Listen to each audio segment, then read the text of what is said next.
دلته دی وای چې څوک دا خبره کوي چې دا قبر کې دا مړی اورېدل کوي وای دا پکا مشرک دی. ولی پکا مشرک دی؟ وای دلیل دا دی چې دا اورېدل ما تحت الاسباب کوي که ما فوق الاسباب کوي. نو که وای ما تحت الاسباب کوي د اسباب سره اورېدل کوي نو وای اسباب کوم دي؟ اسباب وښایه. او که د اسبابونه ما فوق اسباب نشته او اورېدل کوي نو چې اسباب نه یو اورېدل کوي دا د الله صفتی. ما فوق الاسباب اورېدل د الله صفتی. نو تاسو خو د الله صفت دی مړي ته ثابت کړو. نو ما ورته وویلې چې ګوره دا دوه ملایکې د قبر کې دی مړي ته کینی او دی مړي ته وایي من ربک وما دینک ومن نبیک. دا خبرې دا مړی اوري که نه اوري؟ دا د ملایکې خبرې اوري یې که نه؟ چې نه اوري تپوس ترې نه څه ته کوي؟ دا اورېدل د اسبابو لاندې دي که د اسبابو نه بره دي؟ که د اسبابو لاندې وي نو د کومو اسبابو لاندې دي؟ د کومو اسبابو لاندې چې دغه خبرې اوري د همدغې اسبابو لاندې زما او ستا خبرې م اوري. نو ما ورته ویلي چې دا د ملایکو خبرې د اسبابو لاندې اوري که د اسبابو نه بره اوري؟ که د اسبابو نه لاندې اوري ما تحت الاسباب اوري. نو دلته کوم اسباب دي؟ د دې کومو اسبابو د وجې نه چې د ملایکو خبرې اوري د همدغې اسبابو د وجې نه د انسانانو خبرې هم اوري. ملایک هم د دې دنیا والا خلق دي او انسانان هم د دنیا والا خلق دي. او که ته وایي چې دلته د ملایکو خبرې ما فوق الاسباب اوري اسباب نشته او اوري نو بیا خو پکا مشرک تم شوي ځکه د الله صفت دې ورته ثابت کړو. نو عرض مې دا ایک شیخ الحدیث کہتا ہے کہ جن اسباب سے مردہ قبر میں فرشتوں کے سوال و جواب سنتے ہیں انہی اسباب سے اہل دنیا کا کلام بھی سنتا ہے. اس کو کہا چلو اسی پہ دلیل دو.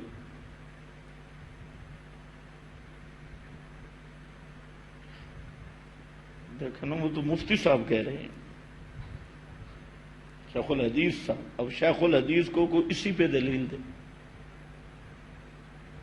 ایک دوسرا یہ جو فرشتوں کا سوال و جواب ہے یہ دنیاوی معاملہ ہے یا برزخی معاملہ ہے؟ اور دنیا والوں کا کلام سننا یہ دنیاوی معاملہ ہے. اب جو برزخ کو دنیا میں پر قیاس کرے تو وہ شیخ الحدیث نہیں ہے, وہ بہت بڑا گدھا ہے جس کو یہ بھی نہیں پتا کہ سوال و جواب جو قبر کے ہیں ان کا تعلق کس کے ساتھ ہے؟ عالم برزخ کے ساتھ. اور پھر برزخی احوال کو دنیا پہ قیاس کرنا اور دنیا, یہی تو ان اہل بدعت شیخ الحدیثوں کا دماغی توازن ٹھیک نہیں. وہ کبھی برزخ کو دنیا پہ لے آتے ہیں کبھی دنیا کو برزخ پہ لے جاتے ہیں. مسئلہ یہ ہے کہ ما انت بمسمع من فی القبور کا خطاب فرشتوں کو ہے.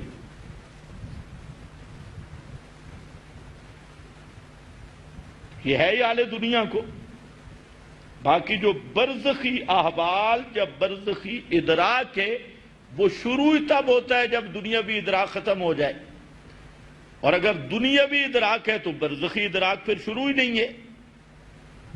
اب یہ شیخ الحدیث کو بھی سر پہ مالش کروانی چاہیے. ایک مولوی مجھے کہتا ہے اچھا تو منکر نکیر کی بات سنتے نہیں ہیں؟ واہ منکر نکیرہ,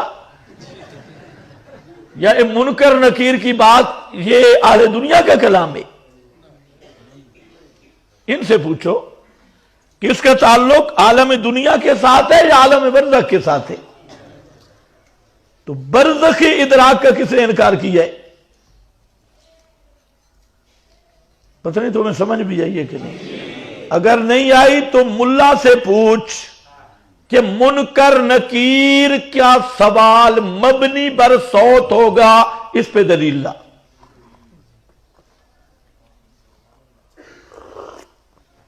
یہ بھی ایک مستقل بات ہے. ایک دوسرا, تیرے اکابر تو کہتے ہیں سوال ہے ہی روح سے. عقائد اسلام اٹھا, حضرت تھانوی نے اس میں امداد الاحکام میں لکھا اور تصدیق کی امداد الاحکام مولانا ظفر احمد صاحب کی، ان پہ سوال حضرت تھانوی کی خود اپنی کتابوں میں موجود ہے۔ امداد الاحکام میں کسی نے کہا جو قبر کے تختے اونچے رکھتے ہیں اور لوگ کہتے ہیں کہ ذرا اتنا اونچا رکھو کہ مردہ اٹھے گا نا تو اس کو سامی والی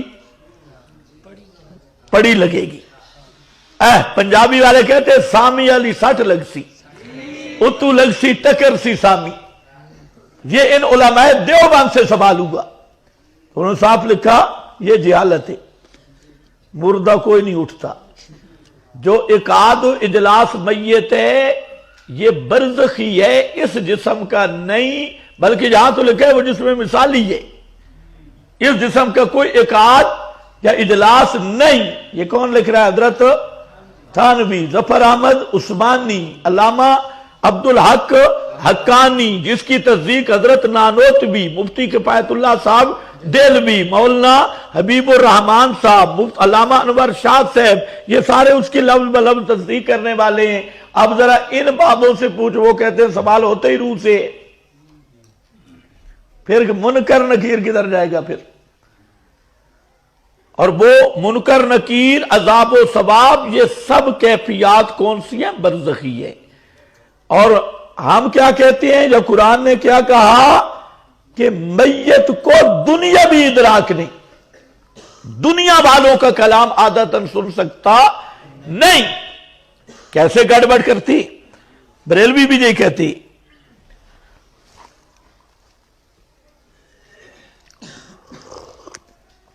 یہ جو فرشتے ہیں ادھر لکھ رہے ہیں کہ نہیں؟ تمہاری قلم کی آواز تو میرے تک آ رہی ہے، ان کی قلم کی آواز کیوں نہیں آتی؟ ابھی تو زندہ ہو، کوئی سمجھ نہیں۔ اچھا یہ بولتے بھی ہیں آپس میں، ایک دوسرے سے بات کرتے ہیں، میں لکھوں نہ لکھوں؟ یہ جو کرامن کاتبین ہیں بزرگوں، یہ اگر صوت ہے، کلام بالصوت ہے تو سنتے کیوں نہیں ہو؟ اس کلام کی پہلے کیفیت بیان کر۔ منکر نکیر تو ضربے وہاں لگائیں گے نا، دو ادھر بھی بیٹھے کرامن کاتبین، ان کی گفتگو بھی ہے، ان کا لکھنا بھی ہے، اور تو زندہ بھی ہے، سنتا ہے ان کی کلام، اور تجھے کہہ بھی رہے ہیں ادھر بیٹھ کے، نیکی کا القاء بھی ہو رہا ہے۔ ایک فرشتہ کہتا ہے یہ کر، ادھر سے سنتا ہے یا اندر کو چکر چلتا ہے؟ تمہیں کچھ بھی سمجھ نہیں آ رہی۔ فرشتہ کیا کہتا ہے؟ یہ نیکی کر۔ حدیث میں ہر آدمی کے ساتھ ایک شیطان، ایک فرشتہ ہے، نیکی کا آرڈر فرشتہ کرتا ہے، یہ نیکی کر، لیکن جو فرشتہ آرڈر کرتا ہے ادھر سے سنتا ہے، تو اس کو شاید ادھر سے ہی سنائی دیتا ہوگا۔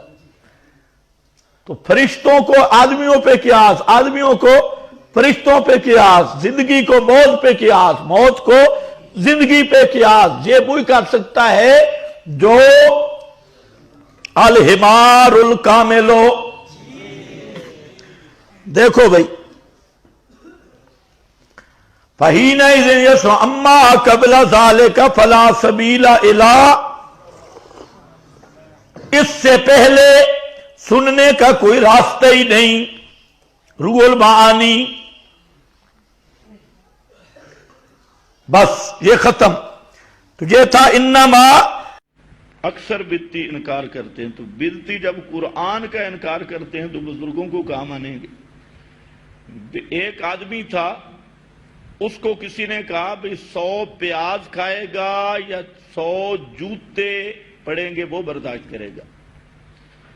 اس نے پہلے کہا جی 100 جوتے کھاؤں گا، 15-20 جوتے لگے، اس نے کہا 100 پیاز کھاؤں گا، 10-12 پیاز کھائے، اس نے کہا 100 جوتا، پھر چند جوتے، پھر ہاضمہ ٹھیک ہوئے 100 پیاز، تو کبھی 100 پیاز کبھی 100 جوتے۔ یہی حال ہے اہل بدعت کا، ان کو کتاب و سنت کی طرف دعوت دو تو بزرگ بزرگ بزرگ بزرگ، اور بزرگوں کی طرف دعوت دو تو پھر جی کتاب و سنت کتاب و سنت، کتاب و سنت سے بھاگ کے بزرگوں کے دروازے پہ، بزرگوں کے دروازے سے بھاگ کے کتاب و سنت کا نام لیتے ہیں، اور حقیقت یہ ہے کہ نہ مانتے قرآن و سنت کو ہیں اور نہ مانتے اکابر کو ہیں۔ جس کو شک ہو تو میری کتاب اکابر کا باغی کون وہ دیکھ لو، اس میں ان سب اہل بدعت کے حوالے ہیں، اوپر اکابر کے نیچے ان کے۔ انہوں نے اکابر کو یہودی کہا علماء دیوبند کو، اور معتزلی کہا، قادیانی کہا، اور بڑے بڑے الزام لگائے، اور اب لوگوں کے سامنے کیا کہتے ہیں جی میرا نام لے کے اس نے اکابر کو یہودی لکھا ہے۔ بھئی کہ تم رہے ہو، میں نے صرف یہ لکھا ہے کہ فلانے مولوی نے ان اکابر پر یہودیت کا فتویٰ لگایا، انہوں نے وہ عبارتیں چھوڑ کے میرے ذمہ لگا دیا عوام میں، اور جی یہ اکابر کو یہودی کہتا ہے، یہ اکابر کو گستاخ ہے۔ تو وہ میری کتاب آپ پڑھیں، اکابر کا باغی کون، اس میں آپ کو پتہ چل جائے گا کہ اکابر کو ماننے والا کون ہے۔ براہ راست ایک طرف اکابر کی عبارتیں، ایک طرف ان کی عبارتیں۔ بھائی دیکھیں، جب میت چارپائی پہ ہوتا ہے اس وقت تو سب کا اتفاق ہے نا بے روح نہیں آتی، جو اس میں بھی روح ہوتی ہے، اونچے بولو۔ اچھا وہ کہتا ہے قدمونی قدمونی، تو اس قدمونی کہنے اب یہی سوال کرو جی روح نہیں تو پھر قدمونی کیسے کہتا ہے؟ اگر بغیر روح کے قدمونی کہہ سکتا ہے تو سوال و جواب بھی ہو سکتے ہیں۔ اللہ کرے آپ کو سمجھ آئی ہو۔ باہر روح کی ضرورت ہے تو جہاں کیسے ضرورت ہے؟ ہم تو بھائی ان من شیء الا یسبح بحمدہ کے قائل ہے۔ تو پتھر پہاڑ وہ کھجور کا تنا بول پڑا تھا، اس میں روح پڑی ہوئی تھی۔ رسول پاک نے جو بھونی ہوئی بکری کی بوٹیاں کھائی تھی زہر آلود، ان زہر آلود بھونی بکری کی بوٹیوں سے آواز آنے لگی۔ اب کوئی ایسا بے وقوف کرا ہے، معلوم ہوتا ہے بکری بھوننے کے بعد بھی روح واپس آ جاتی ہے، ایسے بے وقوف۔ تو ہم کہتے ہیں یہی بات ہے، علامہ سیالکوٹی نے لکھا ہے شرح قائد کی حاشیے پہ، اور خود تفتزانی نے بھی لکھا ہے ھذا لا یستلزم اعادۃ الروح، یہ جو قد یخلق اللہ تعالی نوعا من الحیات لا یستلزم اعادۃ الروح۔ اور وہاں سے سیالکوٹی نے لکھا کہ لیس المراد بالحی ہا ہنا ما یعاد فیہ الروح۔ اس پہ پھر علامہ نے بحث کی ہے، کہتے ہیں جہاں حیات یا ادراک سے وہ نہیں مراد کہ روح واپس آ گئی۔ کہتا ہے دیکھو قیامت کے دن جسم بولے گا، زبان چپ ہوگی، زبان بول سکتی ہے؟ بولنا تو جب کا کام ہے،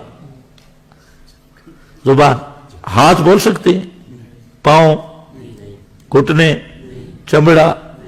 اب کوئی کھڑا ہو جائے جی بولنا تو جب ہو تو ہاتھ کیسے بولیں گے؟ تو ہم کہتے ہیں خدا کی قدرت ہے نا، یہ تو اللہ تعالیٰ قدرت ہے۔ روح کے تم پابند ہو اپنی بات سنانے کے لیے، اللہ تمہارے قوانین کا پابند نہیں ہے۔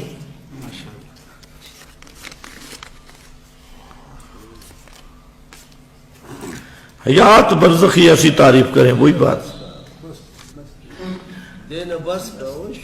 خیر ہے حضرت، خیر ہے، ان کو پورا کرنے دو، ان کی پرچیاں رہنا چاہیے۔ انکا لا تسمع الموتا ما انتا بمسمع من فی القبور، جو مر گیا قبر میں دفن ہو گیا وہ دنیا والوں کا کلام بھی نہیں سنتا، سلام بھی نہیں سنتا۔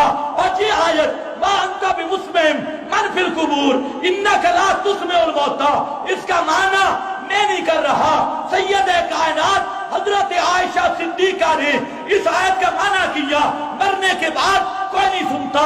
حضرت قتادہ تابعی نے اس کا معنی کیا مرنے کے بعد کوئی نہیں سنتا۔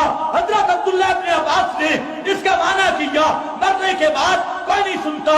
امام اعظم امام ابو حنیفہ نے اس کا معنی کیا مرنے کے بعد کوئی کوئی نہیں سنتا. امام محمد کی جامع صغیر اٹھا، وہاں مسئلہ لکھا، مرنے کے بعد کوئی نہیں سنتا. ماشاءاللہ. پہلی بات ہے کہ حدیث کہتے کس کو ہیں؟ اس بیچارے کو یہ بھی نہیں پتا حدیث کس کو کہا جاتا ہے. حدیث وہ ہے جو رسول کا فرمان ہو، اور قرآن کہتے ہیں رسول کے منہ مبارک سے قرآن کے مقابل بات نکل ہی نہیں سکتی.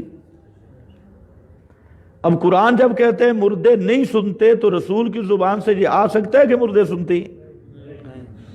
اصل میں یہ وہی روایت پرستی کا بھوت سوار ہے نا کہ بخاری میں آئی. تو بخاری کون سی آسمانی کتاب ہے؟ تو اسی لیے امام شامی نے یہی بات کی ہے. انہوں نے کہا کہ ان صح سندہ لیکن معلول لعلت تقتضی عدم ثبوتها وہی مخالفتہ للقرآن. مخالفتہ للقرآن. امام شامی نے کہا کہ یہ معلول ہے اور اس میں علت یہ ہے کہ یہ روایت قرآن کے خلاف ہے. آپ کا کیا خیال ہے جو قرآن کے خلاف ہو وہ حدیث ہوتی ہے؟ یعنی دماغ کی بھی عجیب خرابی ہے کہ اللہ نے اپنے رسول کو فرمایا اتبع ما یوحی اتلو ما اوحی. پیغمبر کبھی قرآن کے خلاف بات کر سکتا نہیں، اور ایسی بات چاہے بخاری مسلم یا کسی اور حدیث کی کتاب سے کوئی پیش کرے جو قرآن سے ٹکرائے اور پھر کہے یہ حدیث رسول ہے، اتمام حجت کے بعد بھی کہے، تو اصل کافر وہ ہے جو قرآن کا مقابل رسول کو ثابت کر رہا ہے. اس لیے ہم کہتے ہیں کرار نیال والی کوئی حدیث نہیں، یہ روایت ہے، یہ پیغمبر کا فرمان نہیں ہے. اگر پیغمبر کا فرمان ہوتا قرآن کے مطابق ہوتا، اور قرآن سے ٹکرانا اس بات کی دلیل ہے کہ یہ رسول پاک کے لفظ نہیں، یہ راویوں کی گپ ہے، پیغمبر کا فرمان نہیں ہے. تو پہلے اس کو حدیث سے ثابت کر، پہلے کم از کم یہ تو لے آنا کہ حدیث کہتے کس کو ہے. اس کو یہ بھی نہیں پتا. اس بھائی نے یہ سوال کیا ہے کہ کچھ لوگ کہتے ہیں کہ قبرستان جا کر السلام علیکم یا اہل القبور کہا جاتا ہے، اگر وہ سنتے نہیں تو سلام کیوں کرتے ہیں؟ اس سوال کے دو رخ ہو سکتے ہیں. اگر وہ سنتے نہیں تو سلام کیوں کرتے ہیں، یا کیوں کہتے ہیں، خطاب کیوں کرتے ہیں؟ دو رخ ہو سکتے ہیں. اب ایک بات تو ذرا سمجھنے کی کوشش کریں. جو لوگ کہتے ہیں جو قبر والے سنتے ہیں، ان سے اگر آپ کبھی عقیدہ پوچھیں تو وہ کہتے ہیں ہمارا سلام وہ سنتے ہیں اور وہ جو جواب دیتے ہیں ہم نہیں سنتے. ہمارا سلام وہ سن لیتے ہیں لیکن وہ جو ہمیں جواب دیتے ہیں ہم ان کا جواب نہیں سنتے. آپ انہی سے پوچھیں. آپ تو کہہ رہے تھے سلام کے لیے سننا ضروری ہے، تو جواب میں وہ بھی سلام کہتے ہیں یا گالیاں دیتے ہیں؟ وہ بھی جواب میں سلام دیتے ہیں. تو اگر سلام کے لیے سننا ضروری ہے تو تم ان کا کیوں نہیں سنتے؟ وہ آپ پر سوال کر رہے ہیں کہ اگر نیچے والا نہیں سنتا تو سلام کیوں کرتے ہو؟ تو میں کہہ رہا ہوں اگر اوپر والا نہیں سنتا تو وہ جواب کیوں دیتا ہے؟ یہ آپ کو سمجھ آ گئی میری بات؟ خود تو کہتے ہیں کہ وہ جواب دیتی ہیں، تو ظاہر بات ہے جواب میں بھی کیا دیتے ہوں گے؟ سلام ہی. تو اوپر والا جب نہیں سنتا تو اپنے اقرار سے خود پھنس گیا. یہ تو آپ کو یہ کہہ رہا ہے کہ اگر نیچے والا نہیں سنتا آپ سلام کیوں کرتے ہیں. میں کہہ رہا ہوں اگر اوپر والا نہیں سنتا تو وہ نیچے جواب کیوں دیتا ہے؟ یہ تو خود اپنی تقریر میں پھنسا ہے. باقی رہ گیا مسئلہ سلام کا. ابھی آپ نے نماز پڑھی مغرب کی، مغرب کی نماز میں آپ نے سلام پھیرا یا نہیں پھیرا؟ اچھا، سلام میں کس کی نیت کی تھی؟ مقتدی اور امام کی. امام آپ کے سامنے بیٹھے سے پوچھو امام نے آپ کا سلام سنا ہے؟ سلام کا مسئلہ یہ ہے کہ جب مقتدی سلام پھیرے گا تو امام کی نیت کرے گا کہ میں امام کو سلام کر رہا ہوں، اور دائیں بائیں کے مقتدیوں کو ان کی نیت کرے گا کہ ان کو سلام کر رہا ہوں. السلام علیکم ورحمۃ اللہ. اب سوال یہ ہے کہ تم نے سلام کیا امام کو، امام نے تمہارا سلام سنا ہی کوئی نہیں. اب کوئی پاگل کھڑا ہو جائے جب امام نے سنا کوئی نہیں تو سلام کیوں کیا ہے؟ یہ کس نے کہاں لکھا ہے، کس کتاب ڈکشنری میں کہ سلام کے لیے سننا ضروری ہے؟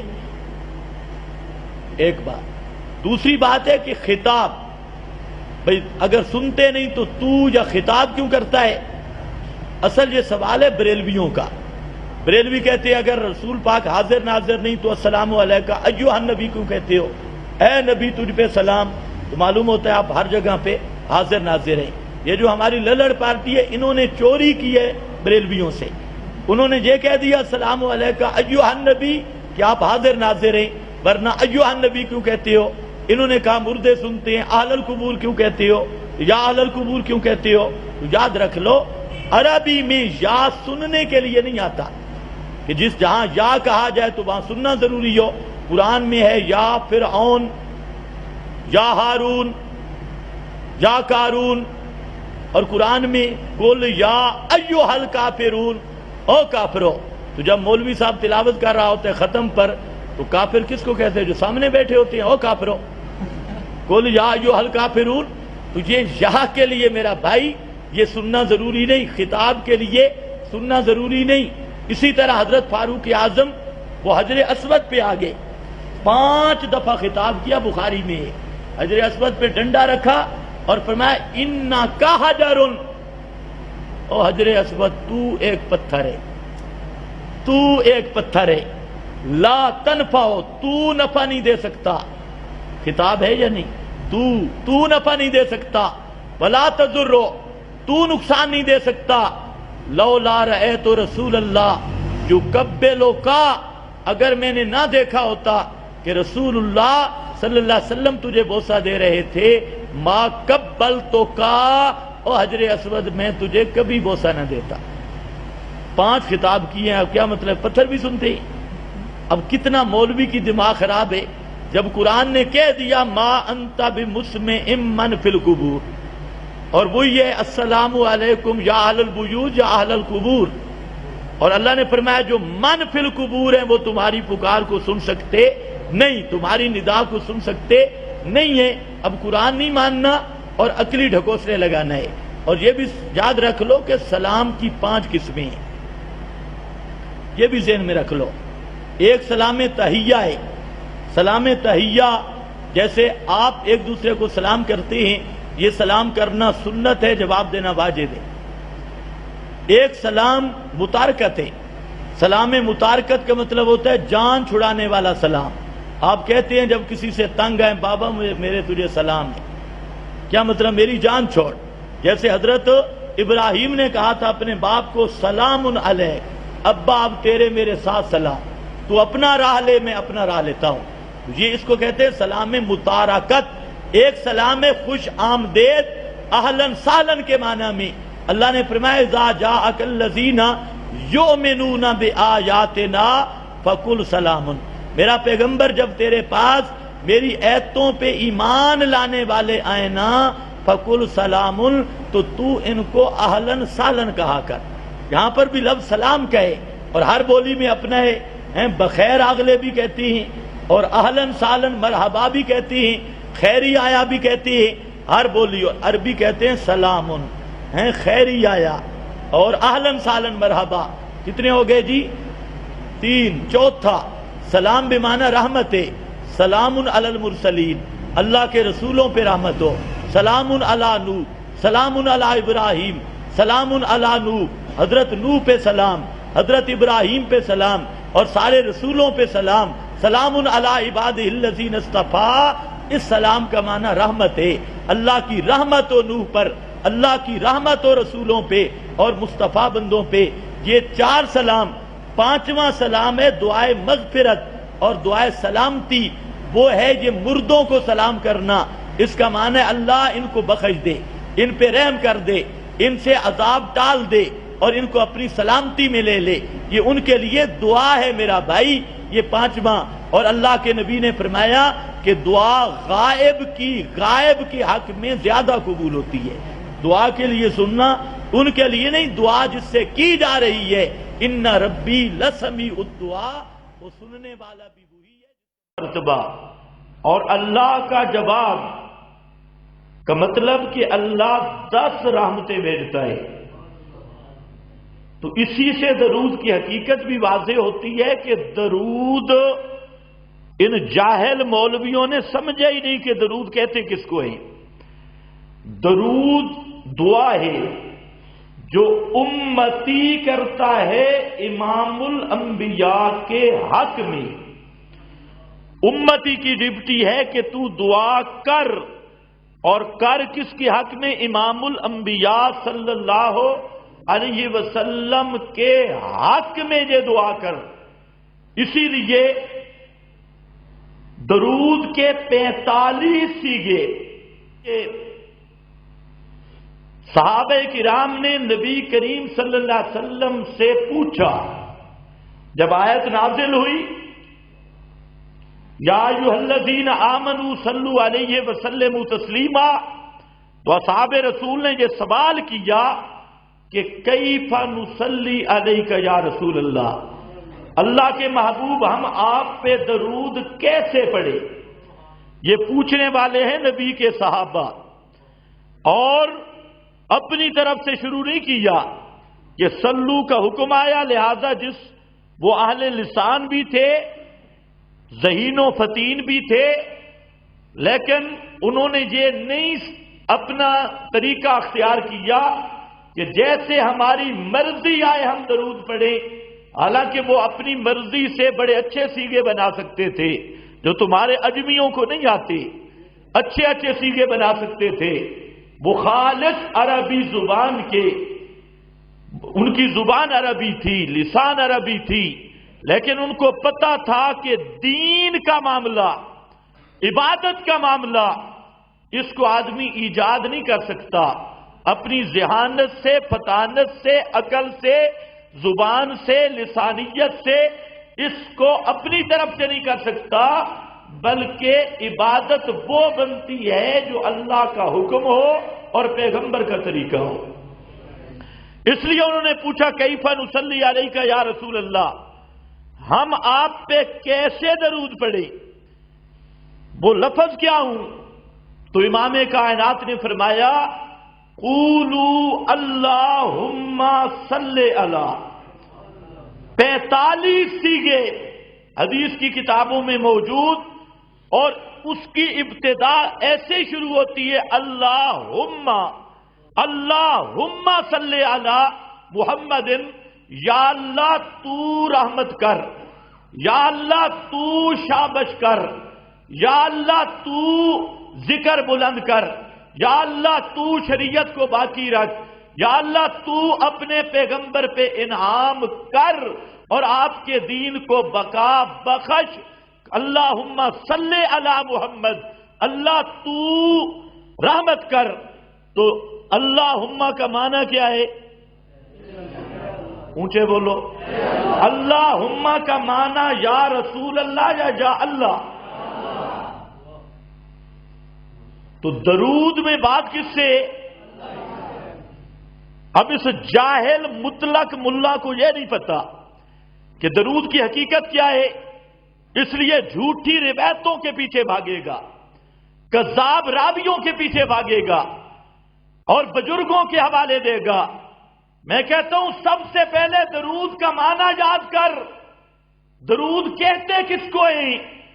درود یہ دعا ہے جو امتی پیغمبر کی حق میں یہ دعا کرتا ہے، اور ان لفظوں سے کرتا ہے اللہم صلی علی محمد، یا اللہ تو رحمت کر۔ تو درود میں بات بھی ہے اللہ سے، تو درود سننے والا بھی کون ہے؟ بات بھی کس سے؟ درود کو قبول کرنے والا بھی کون؟ درود کو سننے والا بھی کون؟ تو جھگڑا نہیں ختم ہوا۔ انسان فوت ہو جاتا ہے، روح نکل جاتا ہے، واپس کب لوٹ کے آتا ہے؟ قرآن کا کیا فیصلہ ہے؟ قرآن کا فیصلہ ہے نفخ ثانیہ کے بعد آئے گا۔ وَإِذَا النُّفُوسُ زُوِّجَتْ، جب قیامت قائم ہوگی پہلی دفعہ سور پھونکا جائے گا، جو زندہ ہیں یہ مر جائیں گے، زمین آسمان کا نظام درم برم ہو جائے گا، اور دوسری دفعہ جب سور پھونکا جائے گا تو دوسری دفعہ سور پھونکنے سے پہلے 40 روز تک بارش ہوگی، اور وہ بارش خاص قسم کی بارش ہوگی اس پر مردہ کے اجزاء جہاں پڑے ہیں وہ بارش کا پانی وہاں پہنچے گا، اللہ تعالیٰ ان اجزاء کو جمع کر کے اسی جسم کو دوبارہ پیدا کریں گے۔ یہ جسم جو ہم لیے بیٹھے ہیں یہی جسم دوبارہ پیدا ہوگا، اور نبی کریم صلی اللہ علیہ وسلم نے فرمایا کہ یہ جسم جیسے نطفے سے پہلی دفعہ اللہ نے پیدا کیا، ایک ہڈی کا دم غذا، یہ پیٹھ کی ہڈی کا، یہ آج سائنسدانوں نے بھی اس تحقیق کو مان لیا، ایک معمولی سا سرا وہ بچ جائے گا جس کو حدیث میں عجب الذنب کہا گیا۔ تو قیامت کے دن اللہ تعالیٰ اس وجود کو اس ہڈی سے پیدا کریں گے، ادھر وجود تیار ہو جائیں گے، ادھر ساری روحیں سورہ اسرافیل میں چلی جائیں گی، کوئی الجین سے کوئی سجین سے۔ اس کے بعد وہاں پر حضرت اسرافیل سور پھونکیں گے تو حضرت عبداللہ ابن عباس آیات کا معنی کرتے ہوئے کہتے ہیں تدخلو کل روح فی جسدہا، تو ہر روح اپنے اس جسم میں واپس آ جائے گی۔ یہ جسم جب زندہ ہوگا پھر قبر میں نہیں رہ سکتا، پھر قبریں کھل جائیں گی اور بندہ باہر نکل آئے گا۔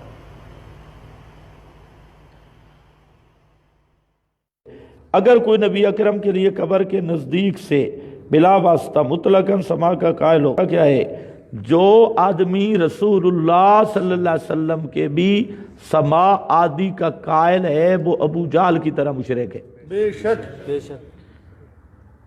آپ مجھے بتائیں، ایک آدمی کہتا ہے کہ رسول اللہ صلی اللہ علیہ وسلم اور اللہ تو نہیں ہے، مختار کل بھی نہیں، لیکن بیٹا دینے پر قادر ہے، تو ایسا عقیدہ رکھنے والا مسلمان ہوگا؟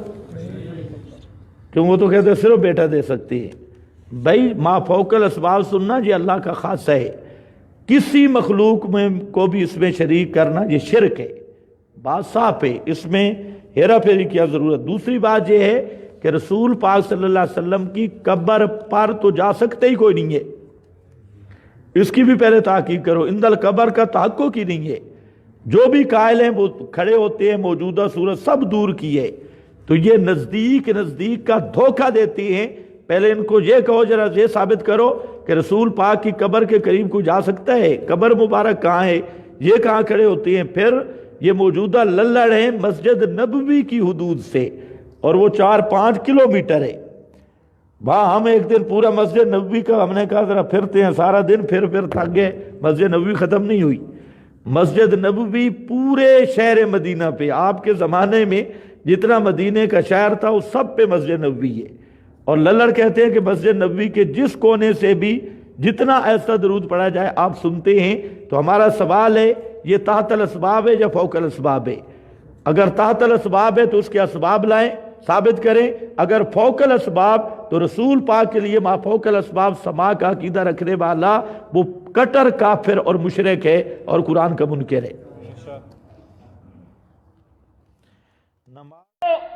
ان صلاتکم تبلغنی حیث کنتم، جہاں پر بھی درود پڑھو اس درود کا ثواب اور اس درود سے نازل ہونے والی رحمت اللہ مجھ تک پہنچا دیتا ہے۔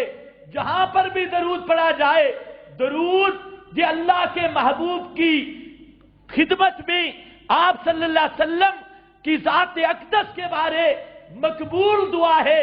جب ہم کہتے ہیں اللہم صلی علی محمد، اللہ تو رحمت کر محمد مصطفیٰ صلی اللہ علیہ وسلم پر، تو یہ دعا قبول ہوتی ہے اور اللہ رحمت اپنے محبوب پر کر دیتے ہیں۔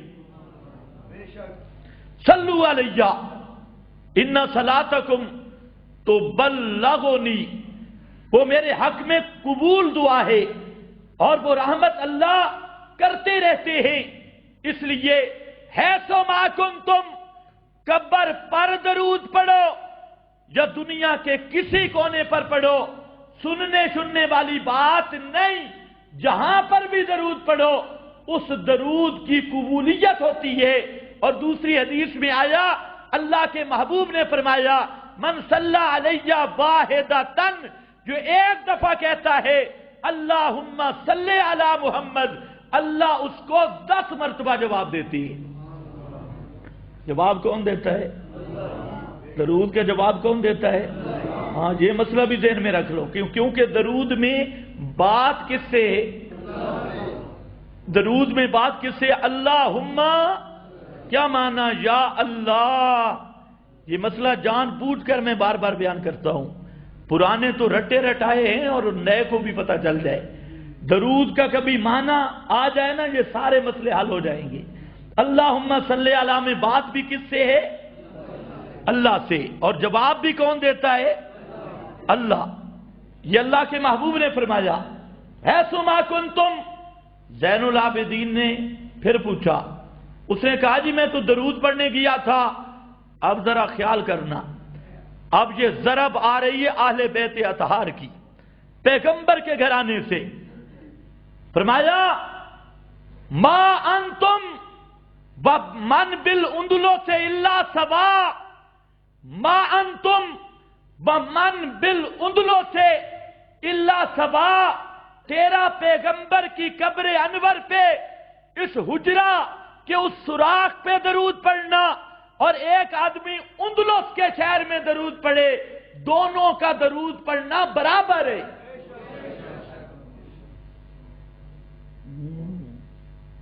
اب کیا بنے گا؟ آپ کا مولوی سنے گا بڑا پراپاگنڈا کرے گا، لیکن میری مجبوری ہے. یہ حدیث حضرت حسین سے آ رہی ہے، حضرت علی سے آ رہی ہے، زین العابدین سے آ رہی ہے، اور کہتے کیا ہے، ما انتم ومن بالاندلس الا سوا. اسی کو نقل کیا ابن عبد الحادی نے، اور مختارہ میں، سنن سعید ابن منصور میں، فتاوی علماء بلد الحرام میں، اللجنۃ الدائمہ میں نقل کر کے یہ سارے حضرات کہتے ہیں کہ آپ کی قبر پہ کوئی درود پڑھے تب بھی سننے والی بات نہیں، اور کوئی پاکستان میں پڑھے تب بھی سننے والی بات نہیں. قبر پہ کوئی درود پڑھے تب بھی وہ دعا قبول ہے، پاکستان میں کوئی درود پڑھے تب بھی وہ دعا قبول ہے، اور اللہ کی رحمتوں کی بارش ہوتی ہے. حضرت انس کہتی، اور ایک دن حضرت عبداللہ بن عمر فرماتے ہیں میں چھوٹا بچہ تھا، اللہ کے رسول کے ساتھ سفر کر رہا تھا، تو ایک بانسری کی آواز ہے. بانسری سمجھتے ہو؟ جی. کیا بولتے ہو بانسری؟ اونچا بولو تاکہ پشتو والے سمجھ جائیں. بانسری کی آواز آئی تو اللہ کے رسول نے اپنی انگلیاں کانوں میں لے لی. کانوں میں انگلیاں کیوں دی؟ اونچا اونچا بولو نا، مسئلہ بھی سمجھا. کانوں میں انگلیاں کیوں دی؟ یہ انگلیوں کے پردے کے اندر سے آپ سن نہ سکیں. سبحان اللہ. ایمان سے بتاؤ، حدیث کی سند کا میں ذمہ دار. آپ نے انگلیاں کیوں کانوں میں دی؟ تاکہ یہ انگلیوں کا جب پردہ آئے گا تجھے آواز میں سن نہیں سکوں گا. زندہ پیغمبر ہے، دنیا میں چلتا ہوا پیغمبر ہے، پوری روح موجود، حیات دنیاوی حقیقی حصی جو اللہ کہتا ہے. لیکن اگر انگلی کا پردہ آ جائے کان پہ تو محمد مصطفیٰ بھی سن سکتے سن سکتے اندر موجود ہے. ایک انگلی کا پردہ آ گیا تب بھی سن سکتے نہیں. اور جو کہتے ہیں مرنے کے بعد 5 دیواروں کے اندر سے سنتے ہیں، اس بے ایمان کو کیسے میں مسلمان مان دوں؟ معلوم ہوتا ہے کہ اسباب منقطع ہو جائیں، محمد مصطفیٰ بھی سن سکتے نہیں ہے. انگلی سے آواز وہ آواز والی رک گئی، اور فرمایا کہ جب یہ بانسری کی آواز ختم ہو جائے مجھے اشارہ کرنا، مجھے اشارہ کرنا، میں اپنی انگلیاں اٹھا لوں گا. تو کہتے ہیں وہ دور تک آواز آتی رہی.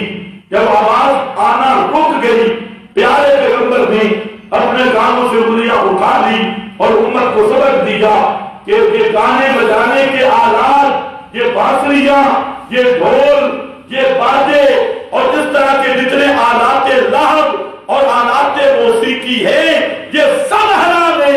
اور آج تو میلاد کے عنوان پہ انہی باجوں پہ میلاد بنا رہا ہے، انہی ڈھولکیوں پہ اور انہی ڈھولوں پہ، اسی تھرکنے میں نبی ہر ایک پر موت پر حق ہے، اور موت کا معنی یہ ہے کہ روح جسم سے بالکل ہی جدا ہو جائے، کرنٹ ختم، اور یہ کرنٹ ختم رہے گا قیامت تک۔ فَيُمْسِكُ الَّذِي قَضَىٰ عَلَيْهَا الْمَوْتَ إِنَّكُمْ بَعْدَ ذَلِكَ لَمَيِّتُونَ ثُمَّ إِنَّكُمْ يَوْمَ الْقِيَامَةِ تُبْعَثُونَ۔ اور اس پیریڈ میں قیامت تک کوئی میت نبی ولی عادتاً سن نہیں سکتا، روح جدا ہوئی قیامت تک روح اس بدن میں نہیں، اور مرنے کے بعد اہل دنیا کا کلام امام الانبیاء ہوں یا انبیاء غیر انبیاء کوئی بھی عادتاً نہیں سن سکتا۔ ما انت بمسمع من فی القبور یوم یجمع اللہ الرسل فیقول ماذا اجبتم قالوا لا علم لنا انک انت علام الغیوب انک لا تسمع الموتى ان تدعوهم لا يسمعوا دعاءکم وهم عن دعائهم غافلون۔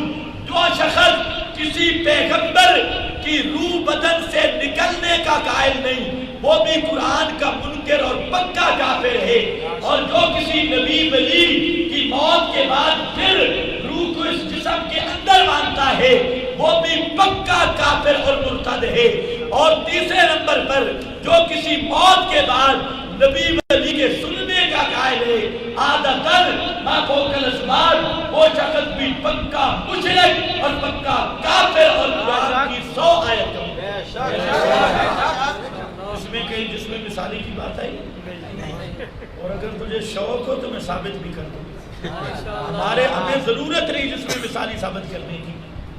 آپ کا ابا جان، ڈیڈی جان زید الحسینی صاحب اٹک والا بزرگ، اس کی کتاب ہے زید الحسینی کی، وہ زید الحسینی لکھ رہا ہے کہ 1000 نص سے جس میں مثالی ثابت ہے، اور جو جس میں مثالی کا منکر ہے 1000 نصوص کا منکر ہے۔ ایک نص کا منکر کافر ہے، 1000 نص کا منکر 1000 دفعہ کافر بنے گا۔ یہ خود تیرے بابا جی لکھے، جس میں مثالی ہمیں ثابت کرنے کی ضرورت نہیں۔ ہمارے عقیدے میں 3 چیزیں ہیں، ہر ایک کی روح جدا، قیامت تک جدا، کہ مرنے کے بعد کوئی سنتا نہیں۔ حضرت انس کہتی اور ایک نے حضرت عبداللہ ابن عمر فرماتے ہیں، میں چھوٹا بچہ تھا، اللہ کے رسول کے ساتھ سفر کر رہا تھا، تو ایک بانسری کی آواز آئی۔ بانسری سمجھتے ہو؟ کیا بولتے ہو بانسری؟ اونچا بولو تاکہ پشتو والے سمجھ جائیں۔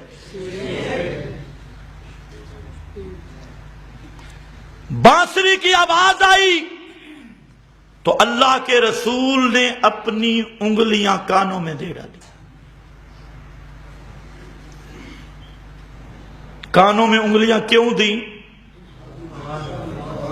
اونچا اونچا بولو نا، مسئلہ بھی سن جاؤ۔ کانوں میں انگلیاں کیوں دی؟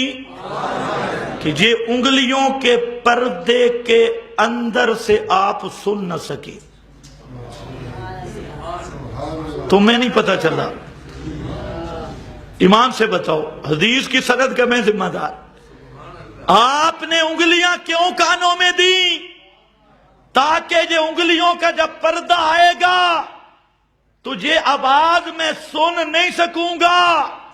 زندہ پیغمبر ہے، دنیا میں چلتا ہوا پیغمبر ہے، پوری روح موجود، حیات دنیاوی حقیقی حصی جو ملا کہتا ہے، لیکن اگر انگلی کا پردہ آ جائے کان پہ تو محمد مصطفیٰ بھی سن سکتے؟ مجھے بولو سن سکتے؟ روح اندر موجود ہے، ایک انگلی کا پردہ آ گیا تب بھی سن سکتے نہیں۔ اور جو کہتے ہیں مرنے کے بعد 5 دیواروں کے اندر سے سنتے ہیں، اس بے ایمان کو کیسے میں مسلمان مان لوں؟ معلوم ہوتا ہے کہ اسباب منقطع ہو جائیں، محمد مصطفیٰ بھی سن سکتے نہیں ہیں۔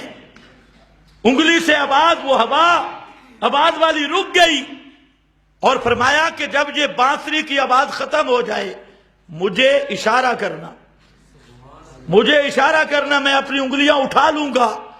تو کہتے ہیں وہ دور تک آواز آتی رہی، جب آواز آنا رک گئی پیارے پیغمبر نے اپنے کانوں سے انگلیاں اٹھا لی اور امت کو سبق دیا کہ یہ گانے بجانے کے آلات، یہ بانسریاں، یہ ڈھول، یہ باجے اور اس طرح کے جتنے آلات لہو اور آلات موسیقی ہیں یہ سب حرام ہیں۔ اور آج تو میلاد کے عنوان پہ انہی باجوں پہ میلاد بنا رہا ہے، انہی ڈھولکیوں پہ اور انہی ڈھولوں پہ، اسی تھرکنے میں، اسی ناچ میں، اس سے بڑی رسول اللہ کی مخالفت کیا ہو؟ زیارت کر کے واپس آ رہے تھے۔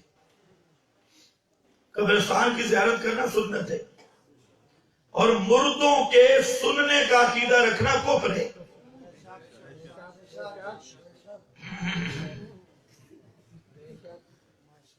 قبرستان کی زیارت کرنا مجھے بولو، اور مردوں کے سننے کا عقیدہ رکھنا مجھے بولو، کیونکہ قرآن کہتا ہے مرنے کے بعد کوئی سنتا ما انت بمسمع من فی القبور، یہ قرآن ہے۔ اور اس کا معنی سید کائنات حضرت عائشہ صدیقہ نے کیا، رضی اللہ تعالی عنہا نے کیا۔ اس آیت کا معنی یہ ہے موت کے بعد کوئی بھی نہیں سنتا۔ سب صحابہ نے اجماع سکوتی فرمایا، ام المومنین کے معنی پر، اعتماد پر کسی نے تردید نہیں کی۔ یہ معنی میرے نبی کے صحابہ کا بتلایا ہوا۔ تابعین میں حضرت قتادہ، امام ابو حنیفہ، وہ بھی کہتی ہیں ان آیات کا معنی مرنے کے بعد کوئی چیز نہیں سنتا، کوئی کچھ نہیں سنتا۔ امام اعظم ابو حنیفہ رحمت اللہ تعالی علیہ کے مذہب کی 395 کتابیں، امام محمد کی جامع صغیر سے لے کر فتاوی دارالعلوم دیوبند تک یہی مسئلہ چلتا رہا کہ یہ آیات باتیں بتا رہی ہے کہ موت کے بعد کوئی ولی بھی نہیں سنتا، کوئی پیغمبر بھی نہیں سنتا، دور سے بھی نہیں سنتا، سے قریب سے بھی نہیں سنتا۔ نعرہ تکبیر، مسلک اما عائشہ صدیقہ، مسلک صحابہ، عظمت صحابہ، مسلک عقیدۃ التوحید و سنہ۔ کچھ لوگ بڑا شور کرتے ہیں امی عائشہ کے دوپٹے کی حفاظت۔ میں اگر امی عائشہ کے دوپٹے کی حفاظت پر ہم آپ کو سلام کرتی ہیں، لیکن دوپٹے کی حفاظت وہ کر سکتا ہے جو امی عائشہ کے عقیدے کی حفاظت کرے۔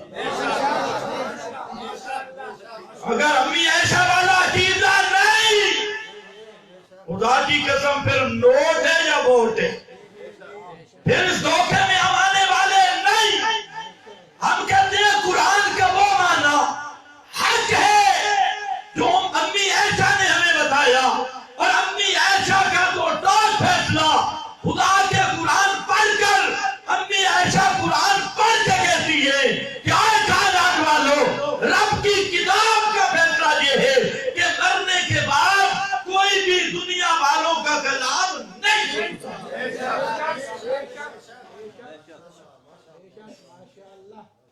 جو ہے عظمت صحابہ اشاعت التوحید ہی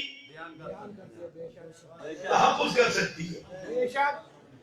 ہم وہ نہیں کہ ادھر عظمت صحابہ، عظمت صحابہ، عظمت صحابہ، روایتاں ساریاں شیعہ دیا چاہیے، عقیدہ شیعہ اللہ یہ عظمت صحابہ کا نعرہ نہیں میرا بھائی.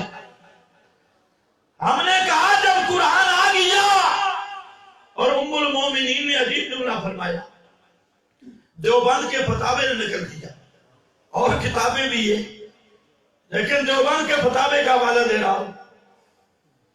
امی جان نے فرمایا کیف یقول رسول اللہ,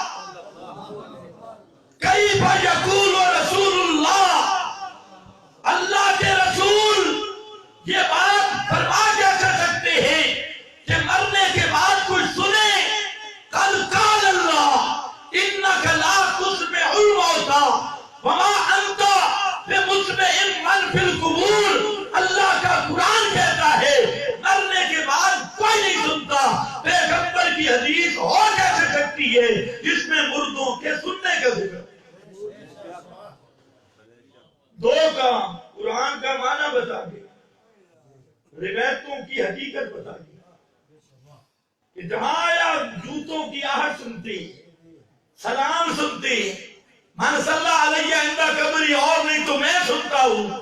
یہ سب کذاب شیطان راویوں کی وجہ کردہ محمد بن مروان جیسا رافضی, زازان جیسا شیعہ اور اس طرح کے راوی, انہوں نے یہ روایتیں ڈھال کے قرآن کے مقابل پیش کی. میں نے کہا تجھے کیا ہو گیا, اگر وہ مذہب والے مانتے وہ تو مان سکتے تھے جو کہتے ہیں قرآن غار میں, وہ روایتیں مانے, اور جو کہتے ہیں قرآن میرے ہاتھ میں محفوظ کتاب ہے کہ نہیں, محفوظ کتاب ہے, تو وہ ایسے راویوں کی روایتیں کیسے مانے بھائی. خیر واپس آ جا. پیغمبر کریم قبرستان کی زیارت سے واپس عنہ بیٹھے ہوئے تھے انتہائی پریشان. حضرت فاروق اعظم گئے اور وہاں پر سلام کیا. حضرت عثمان نے جواب نہیں دیا. آپ کی وفات کے بعد حضرت فاروق اعظم نے جا کر حضرت صدیق اکبر کو شکایت لگائی کہ حضرت عثمان نے تو میرے سلام کا جواب ہی نہیں دیا. آپ کی زندگی میں ہمارا اتنا پیار تھا اور کل آپ فوت ہوئے اور حضرت عثمان نے میرے سلام کا جواب ہی نہیں دیا. حضرت صدیق اکبر بھی ساتھ چل پڑے. وہاں پر آ کر پہنچے, حضرت عثمان سے پوچھا بھئی مسئلہ کیا ہے. اب حضرت عثمان نے جب دیکھا تو فرمایا واللہ ما شعرت, اللہ کی قسم مجھے تو پتہ ہی نہیں چلا کہ میرے پاس کوئی آیا بھی ہے یا نہیں, یا کسی نے سلام کیا ہے, یا یہ زندہ حضرت عثمان تھے. ابھی سن لو, سمجھ لو اچھی طرح, مانو نہ مانو تمہاری مرضی ہے. یہ حضرت عثمان ہے زندہ, اور صرف دماغ کی توجہ دوسری طرف ہے, توجہ دوسری طرف ہے. حضرت فاروق اعظم کا سلام بھی سنا نہیں ہے, اور یہ کہتے ہیں مردے سنتے. ابھی بے ایمانوں کے سینگ ہوتے, کہتے مردے سنتے. اچھا ایمان سے بتاؤ, اگر نیک مردہ ہے تو وہ جنت میں مشغول ہوگا یا نہیں ہوگا, اور برا ہے تو جہنم میں مصروف ہوگا یا نہیں ہوگا. یہ کہتے ہیں نہیں, ہمارے وہ منتظر ہیں بھائی, اے بابے اور یہ آ گئے, نہیں ان کی سارے توجہ ادھر ہے. حضرت عثمان نے نہیں سنا, فرمایا مجھے نہیں پتا چلا. حضرت صدیق اکبر رضی اللہ تعالیٰ عنہ نے فرمایا مسئلہ کیا ہے. فرماتے ہیں ایک مسئلہ پوچھنا تھا وہ رہ گیا ہے اور امام کائنات کی وفات ہو گئی. اب میں حیران اور پریشان ہوں کہ میں مسئلہ کس سے پوچھوں گا. آپ کی توجہ ہے. اور یہاں ترنول والے تو یہاں سے فون ملا لیتے ہیں, پھر تم کہتے ہو ان کو کہو کچھ نہیں, تو ہم کہتے کچھ نہیں, صرف زندگی کہتے اور کچھ بھی نہیں کہتے. یہ تو جہاں کالے ملاتے, اور حضرت عثمان مدینے کے اندر بیٹھے تھے اور فرماتے ہیں کہ میرا مسئلہ رہ گیا, اللہ کے محبوب پر موت آ گئی, تو موت کے بعد میں عثمان بھی پوچھ سکتا نہیں ہوں. اور آج جو ملا اور پیر کہے میں ترنول سے پوچھ لیتا ہوں, ترنول میں بیٹھ کر آپ سے مسئلہ پوچھ لیتا ہوں, یا لاہور میں بیٹھ کے آپ سے مسئلہ پوچھ لیتا ہوں تو اس کے بے ایمان ہونے میں کوئی شک ہے؟ لاکھوں نہیں کروڑوں اولیاء اکٹھے ہوں، میں اولیاء اللہ کو مانتا ہوں. اولیاء اللہ کی جوتوں کی رات ہماری آنکھوں کا سرما ہے، اور ان کا ادب و احترام اور ان کے ساتھ وابستگی، نسبت، تعلق میں اپنی نجات سمجھتا ہوں. لیکن کروڑوں اولیاء اللہ مل جائیں کسی صحابی کے درجے کو نہیں پہنچ سکتے. اور صحابہ میں بھی وہ عثمان جو اس کائنات میں اکیلا شخص ہے، حضرت عثمان، کہ جو کسی نبی کا دوہرا داماد ہے، دوہرا داماد.